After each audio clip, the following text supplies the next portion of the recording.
Alright guys, so I wanted to make a video going over a few topics here. One is what happens when you try to set your gain too high. What does it take to actually produce more clean power to your subs? And then why is it sometimes more efficient and also cheaper and easier to run an enclosure versus just trying to run more power? What does it take to get more power to get that output? And why is it easier sometimes to just do a really good box, aim to what you're trying to do, and get there a lot easier and faster?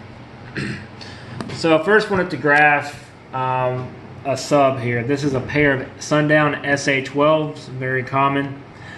So let's say that you ordered a pair of Sundown SA12s online, and then you ordered a prefab off of Amazon, whatever. So typically, let's just say that box is about 2.5 cubes net.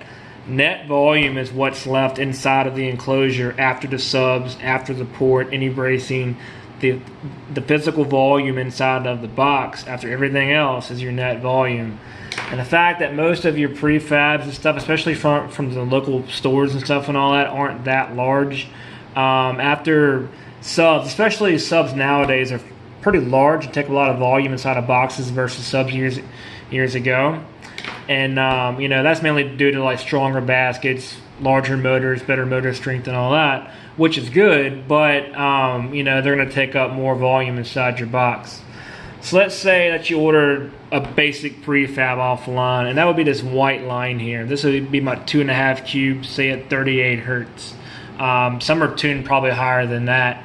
And see, that's the thing too, is once you place a different sub, be it a DC, a Sundown, a DD, an Alpine, a JL, into a given box, because it's a cookie cutter prefab, and then each sub is going to be a different amount of displacement taken up inside that enclosure.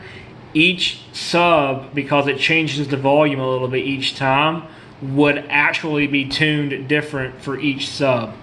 Because when you design a box, you actually consider the room the sub takes up first into the design, so you get that net volume. And then once you get that net volume that you want, you know exactly what the tuning is going to be, exactly what the port area is going to be. When you just run a box that's already built, already laid out, the sub is going to actually determine your final volume and your final port area per cube and your final tuning. So, you know, this tuning could be higher or lower just depending on what sub you're running. So, you know, this is just a generic roundabout. And the problem is that say that you listen to a lot of rap and low-end music. You know, this box here is going to peak around 45 hertz. And of course, there again, cabin gain. Once it's in your vehicle, it'll also have cabin gain. But you can see here how it just falls off and drops severely. I wrote down here at 30 hertz. 30 hertz, it's sitting at negative 4.768 dB on this graph. If I was to build a box for someone that was, say, 4 cubes net at 32 hertz, that's what this red line is here. And you can see how tuning lower and a larger volume, it's going to peak on here at, say, 34 hertz, which would be much better to be low.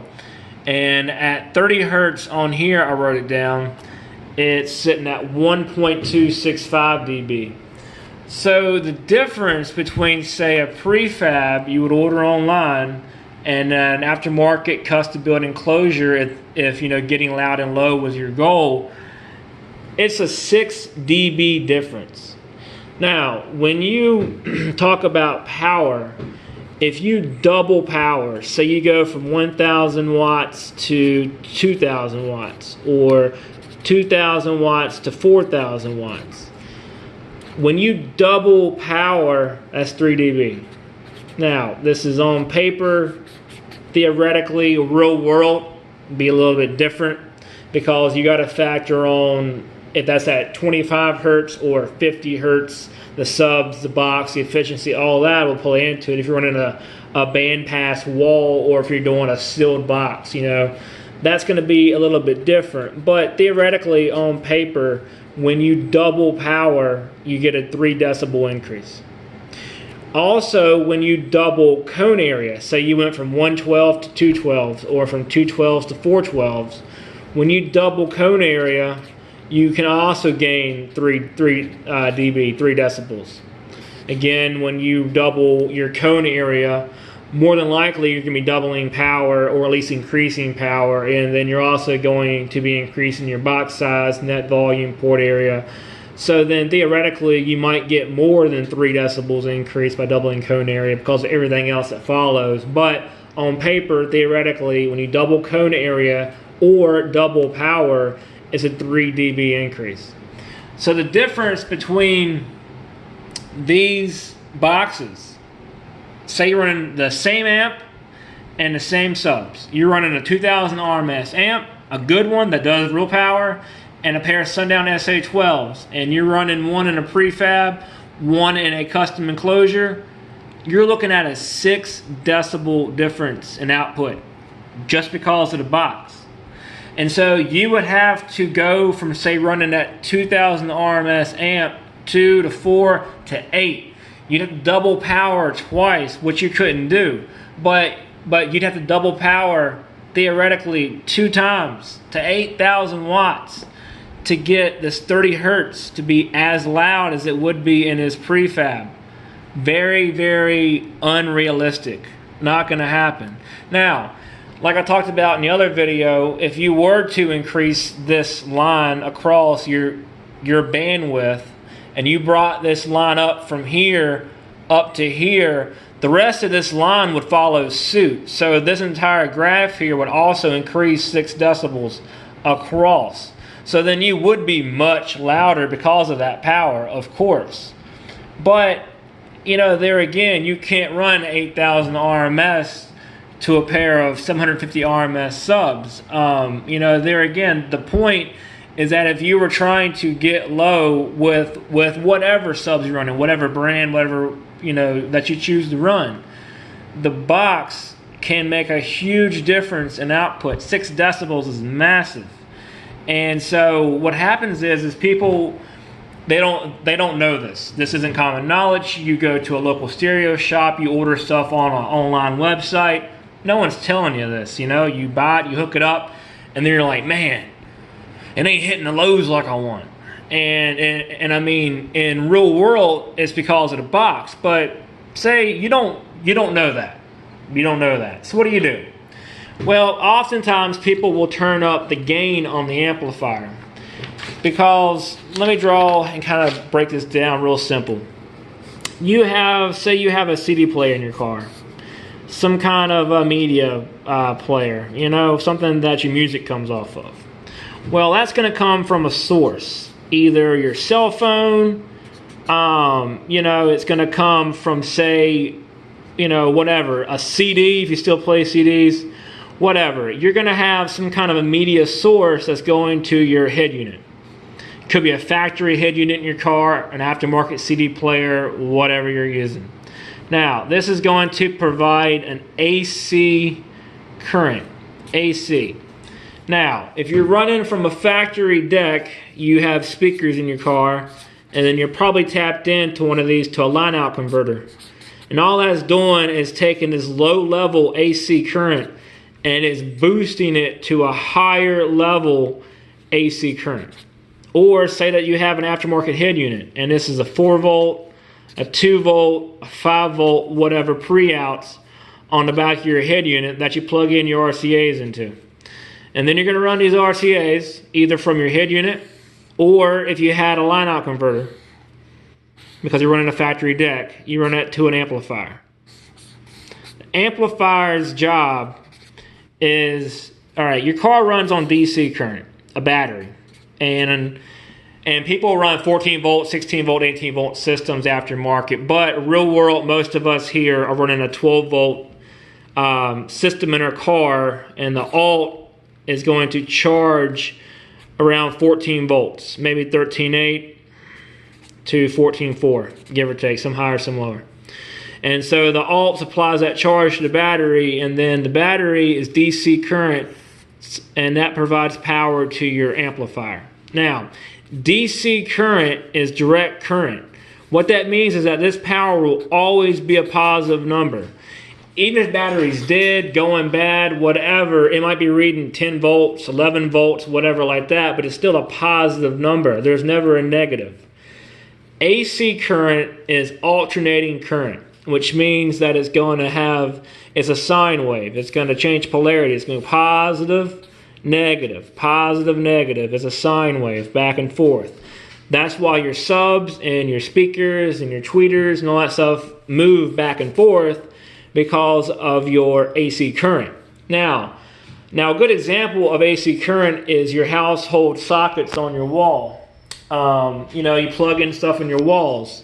Those are a 120 volt, which is AC volts, and they actually run at 60 hertz, which means, yes, you could plug your subs into the wall and they will play a 60 hertz tone. Now, depending on the impedance you had that sub wired to and the sub you're running, you're probably going to blow it, because for one, that would be a lot of power. And I'll break down volts and power and stuff and all that here in a second. But that's just an example of just AC current in your everyday life. So anyways, the amp is now taking the voltage off your head unit, your line out converter. Say you had an LC2I or whatever. Or hopefully not one of those cheap ones from Walmart, because they're garbage. But anyways, so it's taking the voltage, whatever it's starting, and it is going to boost that voltage to a higher level. Now, your amp can only make so much power. If it's either a 1,000 watt amp, a 2,000 watt amp, a 4,000 watt amp, it can only make so much clean power. And the power it's going to make is going to depend. That'll depend on your charging system, your charging voltage, how much voltage the amp is seeing, if it's seeing a constant voltage, if you have the reserve and all that to back it up, batteries, capacitors, multiple alternators, depending on how much power you're running. If you don't have the electrical to back up the demand of the amp trying to make the power, it can't make it. It's got to come from somewhere. It takes power to make power. But anyways, what it's going to do is it's going to boost your starting AC voltage to a higher AC voltage, and it can only do that to a certain level. Once it hits its peak, it cannot go any higher. What happens at that point is when you turn your gain up too high, then it goes into distortion, which is also known as clipping.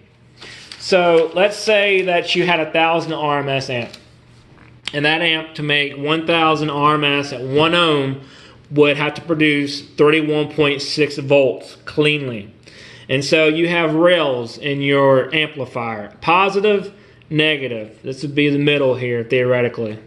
So your amp would produce a clean sine wave up to those rails cleanly to produce 31.6 volts positive, 31.6 negative, positive, negative, positive, negative. Now, that's at peak full potential. That'll be at your cleanest volume. Say you had your cell phone, turned up to its cleanest volume, and then you had the gain set. Max potential, 31.6 volts. Now, let's say that you try to overdrive your amplifier and you try to make up for what that box is giving you for a 6 dB difference. You're trying to get them lows back. Well, if you turn it up, the amp up past what it can do, the rails don't change. It still can only produce a certain amount of clean power. Now, this is just an example. Your amp, most amps, quality amps, if you're producing 1,000 watts, it can actually make more than, say, 31.6 volts, cleanly. Like your Sundowns, your DCs, your Crescendos, all that kind of stuff are going to actually make more than rated typically, but this is just for an example. But say that you crank up that gain. What happens is that it's going to go and it's going to hit that rail, and you're not going to make any more power. It's going to stop. But the wave's gonna pretend that it's going to go past, and then it's going to go, and then it's going to clip, and then it's going to go, and it's going to clip. Now, your sub, when it's playing, like I said, follows this path, back, forth, back, forth, back, forth. That's a good, clean wave, and when your sub travels back and forth, it passes air through the motor, it cools stuff off, it keeps things happy. When you hit this hard clip right here, and you clip, clip, clip, your sub's going to follow this wave. It's going to stop for a second. Well, not a second, but for a millisecond. You're not going to see it, you're not going to notice it, but it's going to stop and it's going to get hot. And then it's going to go down. It's going to clip, it's going to get hot. And depending on how long you play your subs at this clipped level, how severely it's clipping. Like, I mean, are you so clipped that it's just a complete square wave? You know, is it just clip, clip, clip, clip, clip totally with no actual roll off and no real wave? I mean, it's just straight clipped. This heat over time, when you're playing it, depending on how severely it's clipping and for how long you're playing it, on a hot summer day especially, whatever, that's what burns up coils, blows them apart. That's what burns up leads. That's what melts your speaker wires. That's why a lot of bad things happen, is a clipped signal, and it comes from excess heat. And if it doesn't melt something first, it can blow your amp or definitely blow your sub. And so what it takes then to run more power, to actually get a higher sine wave, because that's what you're trying to do, is get more power. You're trying to get more AC voltage. Well, to do that, you have to thus run a more powerful amplifier. For example, if you, like I was saying, the 1000 RMS amp, 31.6 volts. If you wanted to make 2000 RMS, you'd have to have an amp that could do at least 44.7 volts clean. So you'd go from 31.6 to 44.7. A 4000 RMS amp at 1 ohm, 63.2 volts. And if you notice, 63.2 is twice 31.6. I found that interesting. So 1000, 2000, 4000. And so you'd have to have an amp that could produce a higher rail voltage cleanly to produce thus a stronger signal to send more power cleanly, unclipped, to your subs. So by turning up the amplifier, it's not going to produce any more power because your amp simply can't make any more power. It's going to sound louder to your ear because here, how you're curved, you know, and all that. So you're kind of missing out on some of these frequencies and some of this output. When you clip severe, you have a bigger window of output, so it sounds louder to your ear. Oh man, you know, it's slamming. But it's also, you will get to a point to where you can hear distortion. I mean, some people just don't know, but your first key is if you smell your subs. And I don't mean like a little bit of, you know, they're getting a little warm, but if you really smell your subs and you're really baking your coils, it's very obvious. So that's just to help get the point across that to make more power, it takes power to make power, and you have to be able to make a higher voltage. You can't just turn your amp up and just make your amp make any more power. It can only make but so much clean power. Now, when you increase the voltage coming in on some amps you can't, but on some amps you can run 16 volts, 18 volts, whatever. So if you can run a higher voltage DC into the amplifier, it can potentially produce more AC voltage than it would on, say, a 12 volt system. But to do that, you have to have an isolator or a separate charging system. Most people aren't doing that, you know. I mean, the higher end people that are competing, they're the ones running the higher voltage systems. You're not going to see that every day. But yeah, so I just wanted to give an idea of why it's not good to set your gain too high. It needs to be set properly, cleanly, correctly. What it takes to produce more power, to increase your output, and most importantly, what it takes and stuff, and how you could be better off with the right box versus trying to run more and more and more power, because it'll be cheaper and easier, even if you built your own box, to get that increase yourself, because amps aren't exactly cheap, and to increase power a lot, to get a really big amplifier, is going to be money. To get the alternator or multiple alternators and alternator brackets is going to be money. To run multiple batteries for a nice battery bank, money. To run the right size wire and the right number of runs of wire, money. So you're looking at what could be a large increase in your cost of your system just to get to where you're trying to get to when you could have got there in the first place with the correct install and the right box.